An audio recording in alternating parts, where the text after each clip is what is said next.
Arya's POV. My mother-in-law was killed when my husband's assistant ran a red light and hit her. Yet somehow, the court ruled that she was just trying to scam some money. Still trying to defend her, I filed 3 lawsuits but also lost all 3. Just as I was about to appeal for the 4th time, I discovered that her body had been stolen. I was about to call the police when my husband, Caleb Morgan, a lawyer, showed up and tossed $2,000 onto the table. You should already know, he said coldly, I've never lost a case. No matter how much evidence you think you have, your mother's lawsuit will never win. If I said your mom was faking it, she's faking it. All your appeals are just your way of trying to squeeze out more compensation. But don't bother, I already had her body sold on the black market and got 2 grand for it. Consider that as the full value of her life. And stop bothering Brielle. That was when it hit me. He thought it was my mother who died. I pushed the money back toward him. I don't have the right to take this. He frowned, his voice suddenly sharp. What, 2 grand's not enough for you, Arya? Get this straight. Her mother was unemployed. For someone like her, earning 2 grands with her life is already a miracle. Don't get greedy. I shook my head. You misunderstand. I mean, you should be the one keeping this money. Caleb's brows knitted tightly, disgust flashing across his face. Are you out of your mind? This is the money made from selling your own mother's corpse. What does that have to do with me? Do you really think I'd take that kind of dirty money? Caleb grew up with only his mother. His father died early, and it was his mom who worked multiple jobs to raise him and pay for his law school dream, ruining her health in the process. Witnessing all that, he devoted his life to his mom. I used to wonder why, after his mother's death, he never once went home.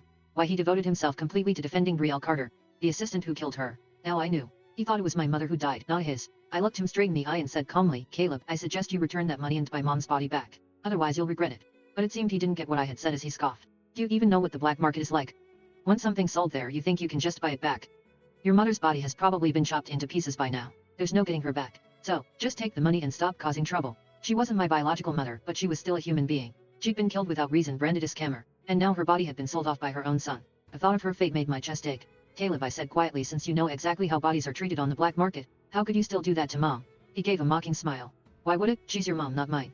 And besides, the dead don't feel pain. Selling her body for cash at least gave her some worth. She should have watched where she was going.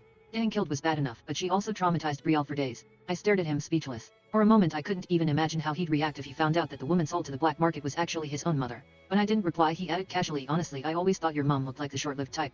Even if she hadn't been hit, she wouldn't have lasted long. So, just take the money and be grateful. Arya's POV.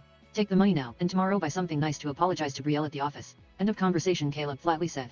After that he dropped the money on the table and walked away without looking back. As I watched him leave, I suddenly realized something. The man who once fought for justice, the man I admired for his integrity, had completely rotted from the inside out. And this marriage had also reached its end. The next day I drafted the divorce papers and went to his law firm. The moment I stepped into his office I froze. There he was, the same man who couldn't stand a speck of dust, kneeling on one knee, gently massaging Brielle's foot. His eyes were filled with a tenderness I'd never seen before. When Brielle noticed me, she immediately put on her innocent act. Arya, don't get the wrong idea, she stammered, pulling her foot back. I twisted my ankle and Caleb was just helping me. That's all. She then tugged at his sleeve, pretending to panic. Caleb, say something. I don't want to lose my job.